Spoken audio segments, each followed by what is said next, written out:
chicos e chicas, bem-vindos à la classe de espanhol de hoje.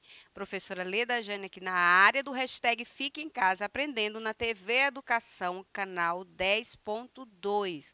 Pois é, galera, continuamos em plena pandemia, né? Precisamos tomar todas as precauções, ter cuidado, usar máscara, usar o álcool em gel, tá? E não esquecer de vacinar. Pois é, para que a gente possa voltar à vida ao normal. Então, vamos agora para a aula de espanhol de hoje. E o que nós vamos falar de espanhol? Vamos lá, vem comigo. Hoje nós vamos falar de ver um texto de estudo, um estudo de texto. Como é que se faz esse estudo de texto, né?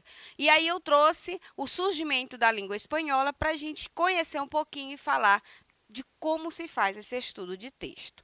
Então, todos os seres se comunicam de alguma forma, isso já é de ciência de vocês, mas somente o homem o faz através da linguagem, um sistema de símbolos sonoros utilizados por um mesmo grupo de um país ou região, conhecido por língua ou idioma. Assim, constituem-se as diferentes línguas que conhecemos hoje, e é através dela que cada grupo expressa sua cultura, costumes, pensamentos e tudo o que existe ao seu redor e em sua sociedade, com domínio e fluidez, possibilitando então uma comunicação adequada. Quando isso não acontece, pode causar rupturas, mal-entendidos e até discussões entre os falantes. Não sei se vocês já tiveram a experiência de estar num local onde você fala um determinado idioma, você fala o português e todo mundo está falando, por exemplo, espanhol, inglês. Mas e você se sentir deslocado, você não conseguir compreender, não conseguir se comunicar. Mas aí como que você sai de uma situação dessa? Você utiliza os gestos, né? Você dá sempre um jeitinho de se comunicar. Então, isso é comum ao homem fazer essa relação de comunicação, tá?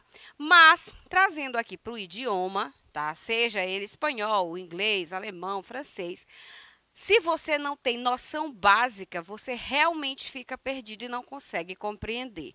Com o espanhol, é um pouquinho diferente, porque algumas palavras em espanhol são da mesma forma como na língua portuguesa, inclusive na sua pronúncia, o que faz com que você consiga entender alguma coisa. Porém, vamos dar continuidade. Você sabe como surgiu a língua espanhola? Muito bem. Originou-se lá no latim vulgar, falado por parte da população que constituía a Península Ibérica. Mais tarde, recebeu o nome de castelhano, ou língua castelhana, por ocasião da residência dos reis no reino medieval de Castilha. Nos dias de hoje, embora o nome ainda seja referência, após a constituição da Espanha como nação e a tentativa de uniformizar o idioma do país, a língua foi oficializada como espanhol. Até aí, eu creio que a única informação que vocês não sabiam, tá, é que ela se originou no latim vulgar. Isso lembra vocês algum outro idioma? Pois bem, a língua portuguesa também originou-se do latim. E ela tem o latim culto e o latim vulgar, que mesclando, né, essas duas variantes do latim, formou todo esse idioma, principalmente o idioma da língua portuguesa, que nós temos a linguagem culta e a linguagem vulgar. Mesmo o espanhol sendo a língua oficial e não é a única falada na Espanha, existem outras línguas como o catalão, que é o catalão, o valenciano, o galego, pronuncia-se dessa forma, que é o galego, o basco ou euskera, e também inúmeros dialetos ou variações da língua oficial, entre eles o andaluz, o extremeno, extremenho, tá? O murciano, o canário. Estas línguas e os dialetos são primitivos de diferentes regiões da Espanha e possuem grande importância para a população local, mesmo sendo tratados como segunda língua. São, por vezes, mais utilizados do que o espanhol. Então, de acordo com a região em que eu moro, na Espanha, eu falo mais um determinado dialeto, ao invés de falar o espanhol oficial. Na Catalunha, por exemplo, o catalã ele é mais comum do que a norma culta da língua espanhola. Professora, como se dá essa situação? Vamos trazer um exemplo aqui, tá? Então, nós costumamos dizer que dentro da língua portuguesa falada no Brasil, nós temos diversos falares, né? Diversas linguagens dentro do idioma português. O nosso português, a nossa língua portuguesa, aqui no Brasil, não é igual à língua portuguesa de Portugal. Sabemos de inúmeras diferenças, por exemplo, aqui nós chamamos banco, lá chamamos mercado de finanças e por aí vai N vocábulos que com certeza você já viu na língua portuguesa, certo? Na Espanha também acontece isso, né? Então, palavras que são características de cada região. Uma palavra bem conhecida aqui, que é comum da nossa região do Maranhão, que é a Jussara, né? A Jussara. E bem ali no Pará, no nosso vizinho, chama-se de açaí. Tem uma diferença, galera? Tem uma diferença, tá? Da fruta em si. Mas quando você se refere a Jussara aqui, você automaticamente lembra do açaí de lá e vice-versa. Principalmente quem vai para o Pará e que é maranhense, que conhece aqui como Jussara. Então, existem diversos falares da língua portuguesa dentro do próprio país, assim como também na Espanha. Assim como todas as suas variedades, já que estamos falando de variantes linguísticas, o espanhol tornou-se a língua materna de países como Argentina, Bolívia, Chile, Colômbia, Costa Rica, Cuba, Equador, El Salvador, Guatemala, Honduras, México, Nicarágua, Panamá, Paraguai, Peru, Porto Rico, que é Puerto Rico, República Dominicana, Uruguai, Venezuela, além de língua oficial na Guiné Equatorial, por ter sido colônia espanhola na África, tá? A Guiné Equatorial fica na África. Filipinas também, por ter sido colônia espanhola lá na Ásia e também na Espanha. Nós teremos uma outra aula onde nós vamos focar especificamente nesses países hispanohablantes, tá? Hoje nós estamos aqui vendo a variedade linguística. E olha só quantos países falam o idioma espanhol. E com certeza as variantes são muitas.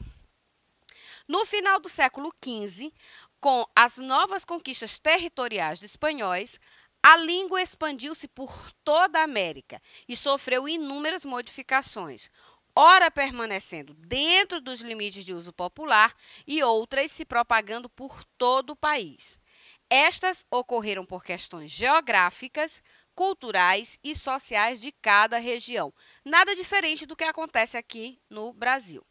Pela coexistência com as línguas indígenas locais e ainda pelas peculiaridades dos seus próprios falantes, na maioria soldados e imigrantes de diversas origens. Eu recentemente assisti a uma peça teatral onde teve uma situação dessa que explica bem esse slide que a gente está falando aqui. Maranhenses, né? Meninas maranhenses, personagens eram maranhenses, encontraram um rapaz numa festa e perguntaram para ele de onde ele era. Nunca vi você por aqui, pela festa. Você é de onde? Sou do Rio de Janeiro, né? Então, sou carioca. É a mesma língua portuguesa falada de uma forma mais cadenciada, podemos dizer assim. Por quê? Aí também tem a questão lá do Pará, né? Que a pessoa chia muito, galinha, se fala galinha no Pará, né? Se chia muito. E Já na Baixada aqui tem gente que diz assim, ah, se arrasta muito T, titia. Então, cada uma dessas regiões, os seus falantes, né, eles têm uma forma de falar peculiar. Isso não é só no Brasil que acontece. Então, assim como acontece no Brasil, acontece na Espanha e, com certeza, acontece na Alemanha, onde se fala o Deutsch, que é o alemão, né? Acontece na Itália, com o idioma italiano. Nós temos no inglês o inglês americano e o inglês britânico. Então, tem sempre uma diferença. A linguagem, a língua, o idioma é muito dinâmico. Qual o papel da língua espanhola hoje, na atualidade? A língua espanhola hoje é considerada a terceira língua mais falada no mundo e não se limita apenas aos falantes da língua materna, ou seja, aquelas pessoas que moram em países hispanohablantes, que já ultrapassa os 300 milhões de pessoas, exatamente. Esse número cresce a cada ano pela quantidade de indivíduos que aprendem o idioma como uma língua estrangeira. Por exemplo, já me questionaram, professora, para que eu preciso aprender espanhol se eu não tenho a intenção de sair do Brasil, eu não vou morar fora, eu não vou para a Espanha, eu não vou na Argentina.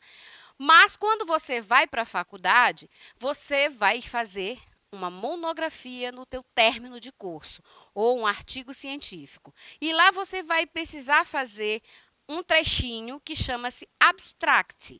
O nome é em inglês, que significa resumo, é o resumo do teu trabalho, mas esse abstract, dependendo do curso que você está fazendo, da instituição em que você está, você pode construir esse abstract em inglês, em espanhol ou até mesmo em francês. Então, você vai precisar, de qualquer forma, ter essas noções. Outra situação que nos leva também a querer aprender um outro idioma. Vocês gostam muito de música internacional, música estrangeira. Então, seja ele qual for o idioma, você quer saber o que está falando, o que está escrito, o que aquele cantor está dizendo. Então, você fica ouvindo, é aquela coisa de dizer, ah, eu vou aprender por osmose. Você fica ouvindo, ouvindo, ouvindo, daqui a pouco você está balbuciando, cantarolando palavras daquele idioma, daquela música que você está ouvindo.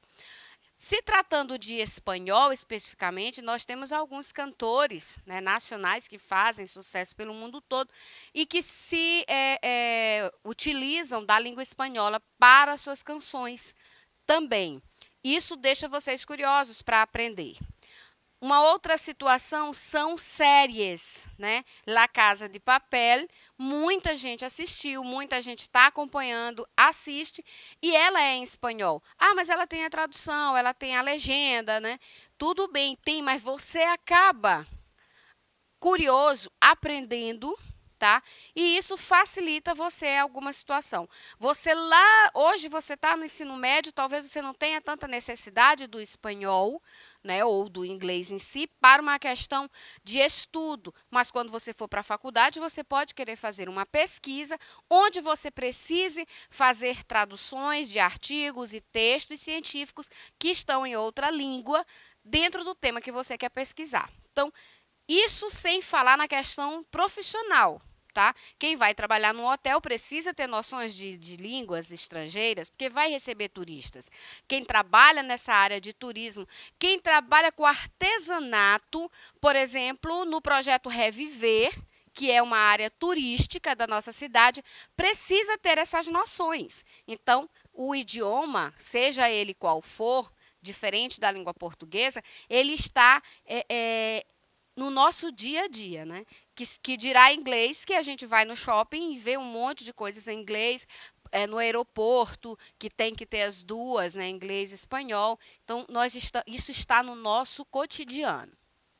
O inglês sustenta o primeiro lugar, seguido do mandarim, que é falado na China, que permanece em segundo lugar devido à quantidade de habitantes desse país.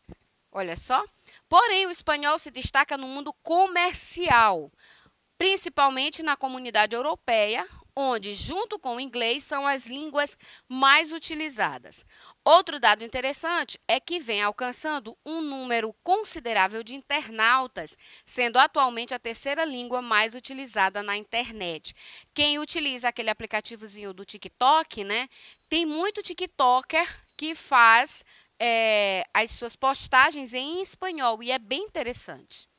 No Brasil, a proximidade com as fronteiras de países hispanofalantes, que é o mesmo que hispanohablantes, e o aumento das relações comerciais impulsionadas pelo Mercosul levaram o governo brasileiro a introduzir a língua espanhola como oferta obrigatória nas escolas, através da Lei de número 11.161, de 5 de agosto de 2005. Então, é opcional? Não, ela já é uma língua obrigatória, tá? Os nomes de alguns países, quando eles são escritos na língua espanhola, eles podem sofrer pequenas modificações. Para chamar a atenção, nós fizemos essa tabela bem aqui abaixo, tá? Essa tabela está lá disponível no site da Brasil Escola, tá? No UOL. E eu tenho aqui, por exemplo, em português, Bolívia, em espanhol permanece Bolívia. Colômbia, em português, lá no espanhol, ela perde o acento circunflexo, porque vocês lembram das aulas anteriores? Pois é, a única acentuação gráfica que eu tenho em espanhol é o acento agudo, então ela perde. Toda palavra em português que tem o famoso chapeuzinho, o acento circunflexo, ele perde quando vai para o espanhol, tá? Equador, que eu troco o Q, a letra Q, pela letra C no espanhol. Paraguai, que eu retiro a letra I e coloco um Y no final. Peru, que eu não tenho acento em português, ela já vai ganhar uma tilde, tá? Ela já vai ganhar uma acentuação lá em espanhol. Porto Rico, que é em português dessa forma, em inglês fica Puerto Rico. E o R sempre vibrante. O R é muito vibrante em espanhol. Uruguai, que segue a mesma regra do Paraguai, apenas substituindo a letra I pela letra Y. Guiné Equatorial em português fica Guinéa Equatorial em espanhol. É a que mais modifica, tá, gente? Observem a escrita de Guiné Equatorial em português e a escrita de Guinéa Equatorial em espanhol. E Espanha, que perde o dígrafo NH e ganha um N com aquele tiozinho em cima que tem o som do nosso dígrafo, tá? Então, Espanha, tá? Espanha. Qual a importância do espanhol? Bem, mais de 400 milhões de pessoas falam espanhol. Ainda há pouco eu falei 300 milhões, mas situados num determinado campo. No geral, mais de 400 milhões de pessoas falam espanhol. E, por isso, o idioma é considerado como segunda língua mais falada em todo o mundo, que nós já falamos, ficando atrás apenas do chinês, tá? A língua espanhola também é considerada a segunda língua de comunicação do mundo, sendo o inglês o primeiro. A importância da língua espanhola também reside no fato de que é um dos 6 idiomas oficiais da Organização das Nações Unidas, a ONU, além de ser uma das línguas oficiais da União Europeia. Para os brasileiros, o idioma é de extrema importância, visto que estamos inseridos na América Latina, região que abriga um grande número de países hispanofalantes. A existência do Mercosul, bloco fundamentado sobre o livre comércio, também aumenta a importância do espanhol para o Brasil. Então, nós às vezes pensamos, vocês adolescentes, pensam muito na questão de por que estudar um idioma. Aquela fala de vocês de dizer, eu não sei nem o português direito, quanto mais o inglês, quanto mais o espanhol. No primeiro dia de aula, o professor de línguas, ele já deixa aquele nervoso na sala, meu Deus do céu, eu não sei nem para onde vai isso aí. Então, ele já tem aquela espécie de rejeição natural, não por ser um bom professor, mas pelo medo que os alunos têm de uma disciplina diferente do que eles estão acostumados, com um idioma que eles não conhecem e que precisam aprender. É como uma criança, quando vai para a escola, aprender o alfabeto, aprender a falar, né, fazer a sua silabação, né? Então, para o estudante que vai aprender um idioma, funciona da mesma forma, né? É às vezes assustador. Tem gente que se adequa muito rápido, se adapta muito rápido, tem uma facilidade para assimilar um idioma diferente do seu, que é a sua língua mãe, a língua portuguesa. mas tem aqueles que têm uma dificuldade maior. O que fazer quando eu tenho muita dificuldade de aprender o idioma? São dicas que eu já dou com frequência aqui. Escutem músicas desse idioma, músicas que vocês gostem, assistam séries, filmes, novelas espanholas. Essas novelas espanholas são muito boas. Se eu for dar dica para vocês aqui, a gente vai passar o tempo todinho falando, tá certo, galera? Por hoje é só, vejo vocês na próxima aula.